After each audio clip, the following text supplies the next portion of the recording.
Hello friends, எல்லோருக்கும் வணக்கம். Welcome to young investor channel. Actually markets பார்த்துருப்பீங்க. ஸோ லாஸ்ட் மார்க்கெட் ஒரு பாசிட்டிவ் ட்ரெண்டில் தான் க்ளோஸ் ஆயிருக்குது. ஸோ நிஃப்டி 50 159 பாயிண்ட்ஸ் பாசிட்டிவ்ல க்ளோஸ் ஆயிருக்கு. 25219 பாயிண்ட்ஸில் சென்செக்ஸ் 539 பாயிண்ட்ஸ் பாசிட்டிவ்ல க்ளோஸ் ஆயிருக்கு. 82726 பாயிண்ட்ஸ். நிஃப்டி பேங்க் 57210 பாயிண்ட்ஸில் க்ளோஸ் ஆயிருக்கு. 454 பாயிண்ட்ஸ் பாசிட்டிவ்ல க்ளோஸ் ஆயிருக்கு. நிஃப்டி ஐடி 92 பாயிண்ட்ஸ் பாசிட்டிவ் 36951 பாயிண்ட்ஸில் க்ளோஸ் ஆயிருக்கு. FIS டேட்டா லாஸ்ட் மார்க்கெட்டில் FIS வந்து 4209 கோடிக்கு நெட் செல்லர்ஸ் இருந்திருக்காங்க. டிஎஸ் பார்த்தீங்கன்னா 4358 கோடிக்கு நெட் பயர்ஸ் இருந்திருக்காங்க. மார்க்கெட்டில் கண்டினியூஸ் ஆட்டு FIS விற்கிறாங்க, டிஎஸ் பார்த்தீங்கன்னா வாங்குறாங்க. ஆஃப்டர் த ரிசல்ட்ஸ் அனௌன்ஸ்மெண்ட்டுக்கு அப்புறம் ஃபர்ஸ்ட் பார்த்தீங்கன்னா டாக்டர் ரெட்டி லேபரேட்டரிஸோட ரிசல்ட்ஸ் ப்ராஃபிட் 2% இன்க்ரீஸ் ஆயிருக்கு. 1418 கோடி. ரெவன்யூ 11% இன்க்ரீஸ் ஆயிருக்கு. 8545 கோடி பண்ணியிருக்காங்க. சீக்வென்ஷியல் பேசிஸில் ப்ராஃபிட் 11% விழுந்திருக்கு. ரெவன்யூ ஃப்ளாட்டாக இருக்குது. அது இல்லாமல் இவங்க ஒரு பிராண்ட் அக்யூசிஷன் பண்ணாங்க கன்சூமர் ஹெல்த் கேர் போர்ட்ஃபோலியோவில், நிக்கோட்டின் ரீப்ளேஸ்மெண்ட் தெரப்பி. அதை அக்யூசிஷன் பண்ணாங்க. ஸோ இது ஒரு நல்ல பெர்ஃபார்மன்ஸ் காமிச்சிருக்கு இந்த குவார்ட்டரில். எபிட்டா மட்டும் 5% இன்க்ரீஸ் ஆயிருக்கு. 2280 கோடி. மார்ஜின் 530 பேசிஸ் பாயிண்ட் டிக்ளைன் ஆயிருக்கு. 56.9% இருக்கு. ஜெனரிக் செக்மெண்ட்ல பிரைஸ் எரோஷன் அதிகமாக இருந்திருக்கு அப்படின்னு சொல்லியிருக்காங்க. லிவரேஜ் பண்ணியிருக்கிறாங்க. ஸோ அதெல்லாம் ஒரு மேஜர் ரீசன் சொல்லியிருக்காங்க. நெக்ஸ்ட் பார்த்தீங்கன்னா அவங்க அந்த நிக்கோட்டின் ரிப்ளேஸ்மெண்ட் தெரப்பி அந்த போர்ட்ஃபோலியோ வந்து ஒரு டபுள் டிஜிட் க்ரோத் காமிச்சிருக்கு இந்த குவார்ட்டரில். குளோபல் ஜெனரிக் பிஸ்னஸ் 7560 கோடியாக இருக்குது. இது இயர் பேசிஸில் 10% க்ரோத்து. குவார்டர் அண்ட் குவார்டர் பேசிஸில் ஃப்ளாட்டாக இருக்குது. நார்த் அமெரிக்கன் Q1 ரெவன்யூ மட்டும் 3410 கோடியாக இருக்குது. இயர் பேசிஸில் 11% விழுந்திருக்கு. இங்கே பார்த்தீங்கன்னா இந்த லினாலிடோமைட் அப்படிங்கிற அந்த ப்ராடக்ட் வந்து பிரைஸ் எரோஷனால அஃபெக்ட் ஆயிருக்குன்னு சொல்லியிருக்காங்க. அது இல்லாமல் இந்த குவார்ட்டரில் வந்து 5 நியூ ப்ராடக்ட்ஸ் வந்து யூஎஸ்ல லான்ச் பண்ணியிருக்காங்க. ANDA மூலமாட்டி நியூ ட்ரக் ஃபைல் அப்ளிகேஷன் வந்து ஃபைல் பண்ணியிருக்காங்க. அதாவது one new abbreviated new drug application, அதாவது ஒரு புதுசாட்டு ஒரு ட்ரக் அப்ளிகேஷன் பார்த்தீங்கன்னா ஃபைல் பண்ணியிருக்காங்க. அது இல்லாமல் 5 ப்ராடக்ட்ஸ் வந்து யூஎஸ்ல புதுசாட்டு லான்ச் பண்ணியிருக்காங்க. யூரோப் ரெவன்யூ வந்து 1270 கோடியாக இருக்குது. 142% வந்து இன்க்ரீஸ் ஆயிருக்கு. இது ஏன்னா அந்த NRT பிஸ்னஸ் அக்யூசிஷன் பண்ணது இங்கே யூரோப்பில் பார்த்தீங்கன்னா அதோட பலனை கொடுத்துருக்கு. 142% இன்க்ரீஸ் ஆயிருக்கு. இந்தியன் பிஸ்னஸ் ரெவன்யூ 11% இன்க்ரீஸ் ஆயிருக்கு. 1470 கோடியாக இருக்குது. நியூ ப்ராடக்ட்டும் இன்க்ரீஸ் பண்ணியிருக்காங்க. ப்ரைஸ் இன்க்ரீஸ் ஆயிருக்கு. கமர்ஷியல் எக்ஸிக்யூஷன் அதுவும் இன்க்ரீஸ் ஆயிருக்கு. நெக்ஸ்ட் வந்து 5 நியூ பிராண்ட்ஸ் வந்து பார்த்தீங்கன்னா அந்த குவார்ட்டரில் நம்ம கண்ட்ரியில் லான்ச் பண்ணியிருக்காங்க. எமர்ஜிங் மார்க்கெட்ஸ் 18% இன்க்ரீஸ் ஆயிருக்கு. எக்ஸிஸ்டிங் ப்ராடக்ட்ஸோட வால்யூம் வந்து இன்க்ரீஸ் ஆயிருக்கு அப்படின்னு சொல்லியிருக்காங்க. இவங்களோட ஆக்டிவ் ஃபார்மசூட்டிக்கல் இன்கிரீடியன்ட்ஸ் அந்த செக்மெண்ட் வந்து 7% இன்க்ரீஸ் ஆயிருக்கு. 820 கோடியாக இருக்குது. நியூ API ப்ராடக்ட்ஸும் பார்த்தீங்கன்னா கொண்டு வந்திருக்கிறாங்க. ஸோ ஓவர்லாட்டு ரெட்டிஸோட ரிசல்ட்ஸ் நான் வந்து எதிர்பார்த்தது அடி பலமாக இருக்கும் அப்படின்னு தான் நான் எதிர்பார்த்தேன். பட் பரவாயில்ல, ஓரளவு நார்மலாக பண்ணியிருக்காங்க. ப்ரைஸ் எரோஷனால மார்ஜின் அஃபெக்ட் ஆயிருக்கு.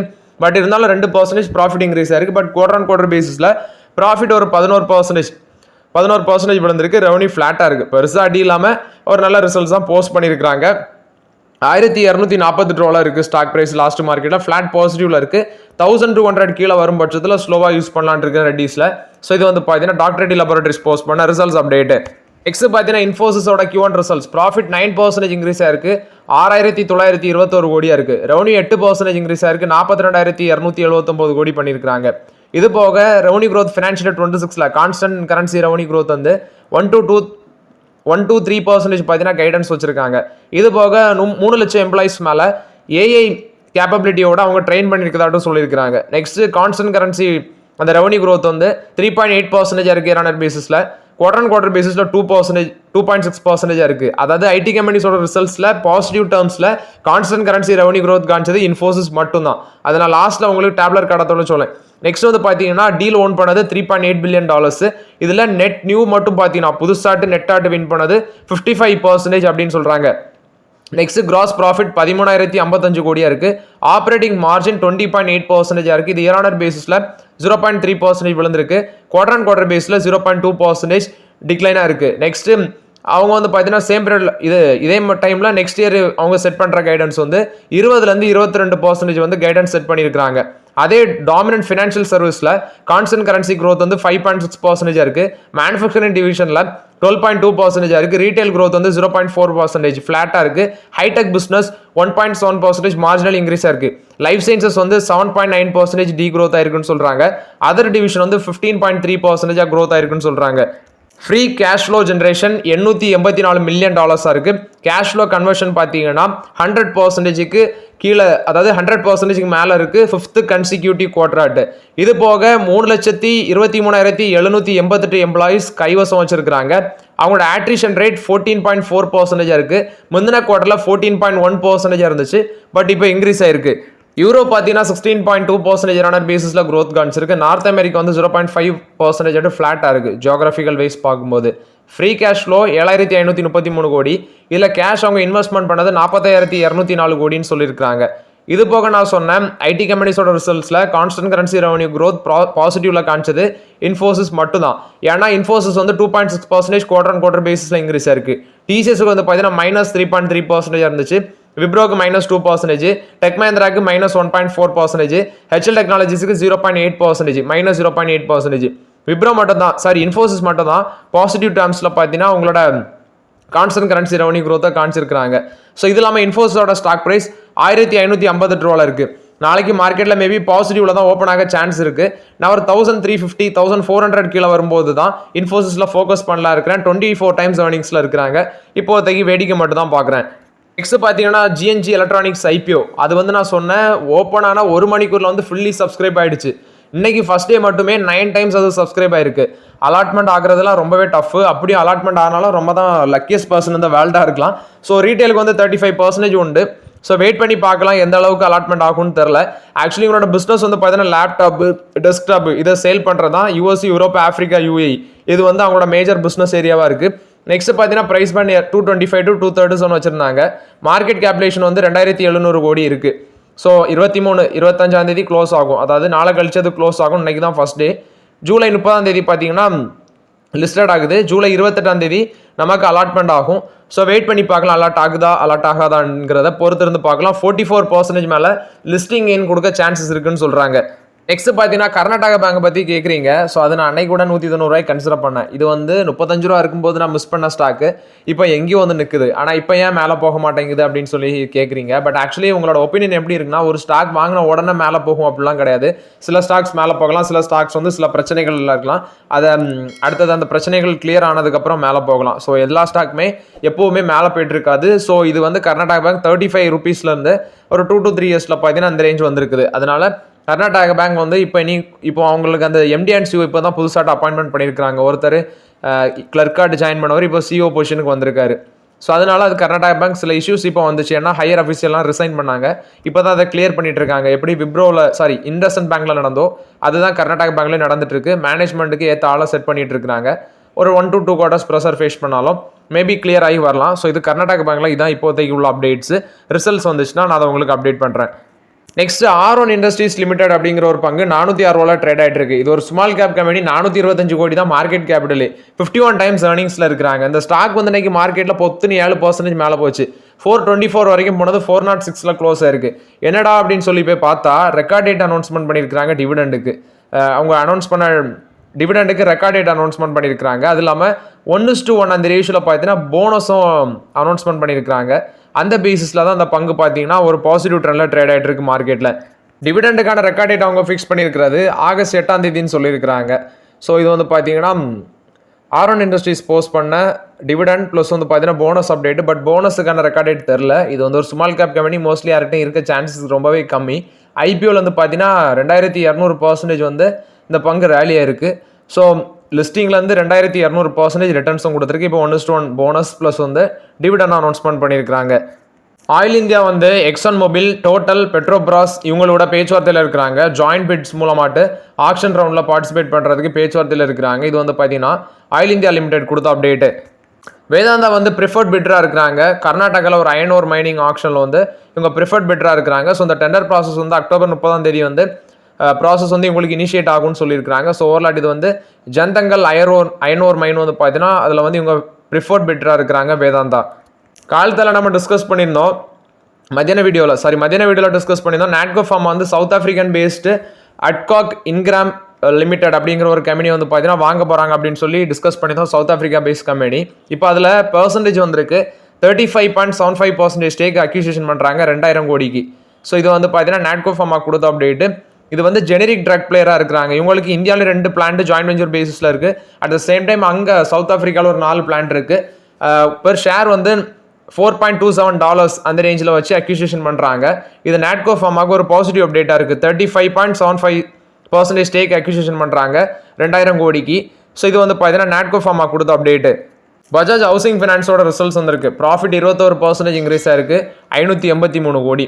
நெட் இன்ட்ரெஸ்ட் இன்கம் 887 கோடி 33% இன்க்ரீஸ் ஆயிருக்கு. என்பிஏ கிராஸ் என்பிஏ 0.30% இருக்குது. இது இயர் ஆன் இயர் பேசிஸில் கொஞ்சம் கூடி இருக்கு. நெட் என்பிஏயும் கொஞ்சம் கூடி இருக்குது 0.12% இருக்குது. ஏன்னா 0.11% கூடி இருக்கு. அசட் அண்டர் மேனேஜ்மெண்ட் 24% வளர்ச்சி அடைஞ்சிருக்கு 1.2 lakh crore இருக்குன்னு சொல்லியிருக்காங்க. இந்த பங்கு பார்த்தீங்கன்னா ஐபிஓலே கிடச்சிருந்தனா ஒரு நல்ல ஸ்டாக்கு. பட் இப்போ வந்து அது வேல்யூஷன் ரொம்பவே அதிகமாக தான் இருக்குது. 45 times ஏர்னிங்ஸில் இருக்கிறாங்க. 122 ரூபா இருக்குது. 100 ரூபாய்க்கு கீழே அட்லீஸ்ட் ஒரு 90 ரூபாய்க்கு கீழே வந்தாலும் பார்க்கலாம். பட் அது வருமாங்கிறதே டவுட்டாக இருக்குது. கடைசியாட்டு 103 ரூபா வந்துச்சு. அதில் வந்து பெருசாக மேலவும் போகலை. ஸோ வேல்யூஷன் ஜாஸ்தியாக இருக்குது. நல்ல கம்பெனி எல்லாமே ஓகே. வேல்யூஷன் ஜாஸ்தியாக இருக்குது. டாடா கன்சியூமர் ப்ராடக்ட்ஸோட ரிசல்ட்ஸ் வந்திருக்கு. ப்ராஃபிட் 15% இன்க்ரீஸ் ஆயிருக்கு 332 கோடி. ரெவன்யூ ஃப்ரம் ஆப்ரேஷன் இந்த குவார்ட்டரில் சீக்வன்ஷியல் பேசிஸில் ப்ராஃபிட் அடி வாங்கியிருக்குன்னு சொல்லியிருக்காங்க. 348 கோடி. இப்போ 331 கோடி தான் பண்ணியிருக்காங்க. ரெவன்யூ 9.8% இன்க்ரீஸ் ஆயிருக்கு 4778 கோடி. At the same time quarter on quarter பேஸில் ரெவன்யூ 3.7% இன்க்ரீஸ் ஆயிருக்கு. எபிட்டா 615 கோடியாக இருக்குது. இது வந்து பார்த்தீங்கன்னா இந்தியாவில் டீயோட காஸ்ட் அதிகரிச்சதுனால டிக்ளைன் ஆயிருக்குன்னு சொல்லியிருக்காங்க எபிட்டா. அதே இன்டர்நேஷனல் பிஸ்னஸ் வந்து கான்ஸ்டன்ட் கரன்சி டேர்ம்ஸில் வந்து 5% வளர்ச்சி அடைஞ்சிருக்கு. செக்மெண்ட் வைஸ் பெர்ஃபார்மன்ஸ் பார்க்கும்போது அவங்களோட பேக்கேஜ் பிவரேஜ் பிஸ்னஸ் 12% வளர்ச்சி அடைஞ்சிருக்கு. காஃபி சேல்ஸ் வந்து ஒரு ஸ்ட்ராங் growth தான் 67% இன்க்ரீஸ் ஆயிருக்குன்னு சொல்கிறாங்க revenue growth. Ready to drink business வந்து சீசனல் ரெயின்ஸ்னாலையும் அன்சீசனல் ரெயின்ஸ்னாலையும் அடுத்தது வந்து அது இப்போ கரெக்டாகவே இல்லை. நான் சொன்னேன் பிவரேஜஸ் மார்க்கெட் வந்து எக்ஸ்பெக்ட் பண்ண சேல்ஸ் போகல. ஏன்னா ரெய்னி சீசன் வந்து சீக்கிரமாட்டே ஸ்டார்ட் ஆனதுனால வால்யூம் growth இதில் வெறும் 3% வந்திருக்கு. இந்தியாவோட ஃபுட் பிஸ்னஸ் 14% இன்க்ரீஸ் ஆயிருக்கு. அவங்களோட சாம்பன் போர்ட்ஃபோலியோ 27% வளர்ச்சி அடைஞ்சிருக்குன்னு சொல்லியிருக்காங்க. At the same time dry fruits cold pressed oil அது வந்து கண்டினியூஸாக க்ரோத் மொமெண்டமில் தான் இருக்குது. இந்த குவார்ட்டரில் மட்டுமே அவங்க ஸ்டார்பக்ஸில் 6 புதிய ஸ்டோர்ஸ் வந்து நெட்டாட்டு 6 ஸ்டோர் வந்து ஓப்பன் பண்ணியிருக்கிறாங்க. டோட்டல் நம்பர் ஆஃப் ஸ்டோர்ஸ் வந்து 485 ஸ்டோர் வச்சிருக்காங்க. 80 சிட்டிஸில் அவங்க கைவசம் வச்சிருக்கிறாங்க. ஸோ டாடா ஸ்டார்பக்ஸ் லாஸ்ட்டில் தான் போகுது. பட் இருந்தாலும் அதை வந்து ப்ராஃபிட் பாதைக்கு கொண்டு வரதுக்கு இவங்க பார்த்தீங்கன்னா முயற்சி பண்ணிட்டு இருக்காங்க. இது டாடா கன்சியூமர் ப்ராடக்ட்ஸ் போஸ்ட் பண்ண ரிசல்ட்ஸ் அப்டேட்டு. இதுவும் வேல்யூஷன் ஜாஸ்தியாக தான் இருக்குது. இப்போதைக்கு நம்ம அதில் ஆப்பர்ச்சுனிட்டியே கிடையாது. இந்தியாவோட டாப் எல்என்ஜி இம்போர்ட்டராக இருக்கிற பெட்ரோநெட் எல்என்ஜி வந்து பார்த்தீங்கன்னா $1.4 பில்லியன் லோக்கல் லோன் வந்து எதிர்பார்க்கறதாட்டு சொல்லியிருக்காங்க. 120 பில்லியன் ருபீஸுக்கு $1.4 பில்லியன். எதுக்குன்னா ஒரு LNG terminal petrochemical plant வந்து புதுசாட்டு போடுறதுக்கு தான் இந்த லோன் எதிர்பார்க்குறாங்க. Axis Bank, State Bank of India, Union Bank of India இவங்கள்ட்ட வந்து எதிர்பார்க்குறாங்க. இது வந்து பார்த்தீங்கன்னா பெட்ரோநெட் எல்என்ஜி கொடுத்த அப்டேட்டு. பெர்சிஸ்டன்ட் சிஸ்டமோட ரிசல்ட்ஸ் வந்துருக்குது. ஆக்சுவலி இந்த குவார்ட்டரில் அவங்களோட US டாலர் டேர்ம்ஸ் மட்டுமே $389.7 மில்லியன் இருக்குன்னு சொல்கிறாங்க. ரெவன்யூ டேர்ம்ஸில் ருபி டேர்ம்ஸில் ரெவன்யூ 2.8% இன்க்ரீஸ் ஆயிருக்கு 3333 கோடி பண்ணியிருக்காங்க. எபிட்டா வந்து 517 கோடியாக இருக்குது 2.5% இன்க்ரீஸ் ஆயிருக்கு. எபிட் மார்ஜின் 10 பேசிஸ் பாயிண்ட் குறைஞ்சி 15.5% இருக்குது. அதே கான்ஸ்டன்ட் கரன்சி ரெவன்யூ growth 3.3% இருக்குது. மார்ஜினலி குறைஞ்சிருக்கு. டீல் வின் பண்ணது $520.8 மில்லியன் வச்சுருக்காங்க. டாப் 10 கிளைண்ட்ஸோட ஓவரால் ரெவன்யூ 42% இருக்குன்னு சொல்லியிருக்காங்க. லார்ஜ் கிளைண்ட்ஸ் வந்து இவங்களுக்கு கான்ட்ரிபியூட் பண்ணது $5 மில்லியன் அவங்களோட ஆனுவல் ரெவன்யூலாம் சொல்லியிருக்காங்க. ஸோ இது பெர்சிஸ்டன்ட் சிஸ்டம் போஸ்ட் பண்ண ரிசல்ட்ஸ் அப்டேட்டு. ப்ராஃபிட் 425 கோடி பண்ணியிருக்காங்க. 7.4% பார்த்தீங்கன்னா ப்ராஃபிட் இன்க்ரீஸ் இருக்குது. இது பெர்சிஸ்டன்ட் சிஸ்டம் கொடுத்த அப்டேட்டு. டாடா கேபிட்டல் வந்து ஐபிஓ வர போகிறாங்க.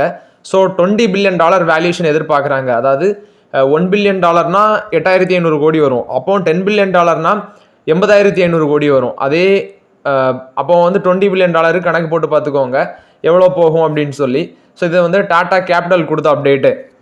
ஆதித்யா பிர்லா ரியல் எஸ்டேட்டோட Q1 results actually net loss 27 crore. பெருசாக ரிசல்ட்ஸே இல்லை. 27 கோடி நெட் லாஸ் தான் போஸ்ட் பண்ணியிருக்காங்க. நெக்ஸ்ட் பார்த்தீங்கன்னா SRFோட Q1 results actually chemical, film business இதெல்லாமே நல்லா பண்ணியிருக்குன்னு சொல்லியிருக்காங்க. டெக்ஸ்டைல்ஸில் கொஞ்சம் விழுந்திருக்காட்டி. ஸோ 4 ரூபா டிவிடன் அனௌன்ஸ்மெண்ட் பண்ணியிருக்காங்க. ரெக்கார்ட் டேட் பார்த்தீங்கன்னா ஜூலை 29 ஃபிக்ஸ் பண்ணியிருக்காங்க. இதில் அவங்க சொல்கிறது ரெவன்யூ 10% இன்க்ரீஸ் ஆயிருக்கு 3819 கோடியாக இருக்குது. எபிட்டா 37.8% இன்க்ரீஸ் ஆயிருக்கு 831 கோடியாக இருக்குது. அடுத்து பார்த்தீங்கன்னா EBITDA margin 430 basis point expand ஆகி 21.7% இருக்குது. நெட் ப்ராஃபிட் 71.5% இன்க்ரீஸ் ஆகி 432 கோடி பண்ணியிருக்கிறாங்க. நெக்ஸ்ட்டு இவங்க சொல்கிறது அக்ரோ கெமிக்கல்ஸ் நாங்கள் ப்ரொடக்ஷன் பண்ண போகிறோம் குஜராத்தில் தாகஷ் ஃபெசிலிட்டியில் 250 கோடி இதுக்கு வேண்டி இன்வெஸ்ட்மெண்ட் பண்ணியிருக்கோம் டெப்ட் அல்லது வந்து இன்டர்னல் அக்யூரல்ஸ் மூலமாட்டு. 490 கோடி வந்து பார்த்தீங்கன்னா அவங்களோட பிஓபி ஃபிலிம் மேனுஃபேக்சரிங் ஃபெசிலிட்டி இண்டோரில். ஸோ அது வந்து 24 மந்த்ஸில் கம்ப்ளீட் ஆகும் அப்படின்னு சொல்கிறாங்க. கெமிக்கல் பிஸ்னஸ் 24% இன்க்ரீஸாக இருக்குது. ஆப்ரேட்டிங் ப்ராஃபிட் 64% இன்க்ரீஸாக இருக்குது. ஃபிலிம்ஸ் அண்ட் ஃபாயில் பிஸ்னஸ் வந்து 6% இன்க்ரீஸ் ஆகி 1336 கோடியாக இருக்குது. Technical textile business 11% விழுந்திருக்குது. இதில் ஆப்ரேட்டிங் ப்ராஃபிட் 44% வந்து குறைஞ்சிருக்குன்னு சொல்லியிருக்காங்க. ஆனால் நைலான் டயர் காட் ஃபேப்ரிக் வந்து டிமாண்ட் டிக்ரீஸ் ஆனது தான் இது முக்கிய காரணம் அப்படின்னு சொல்லியிருக்காங்க. இந்த வருஷம் மட்டுமே இந்த ஸ்டாக் வந்து 43% ரேலியாக இருக்குது. 3203 ரூபாயில் ட்ரேட் ஆகிட்டு இருக்குது. ஸோ இது வந்து எஸ்ஆர்எஃப் போஸ்ட் பண்ண ரிசல்ட்ஸ் அப்டேட்டு. டெக்ஸ்டைல் டிபார்ட்மெண்ட்டை தவிர மற்றபடி எல்லாமே நல்லா பண்ணியிருக்காங்க. டிவிடெண்டும் கொடுக்குறாங்க. July 29 record date. So okay friends, actually இந்த வீடியோவில் சில இம்பார்ட்டன்ட் அப்டேட்ஸ் எல்லாமே டிஸ்கஸ் பண்ணோம்.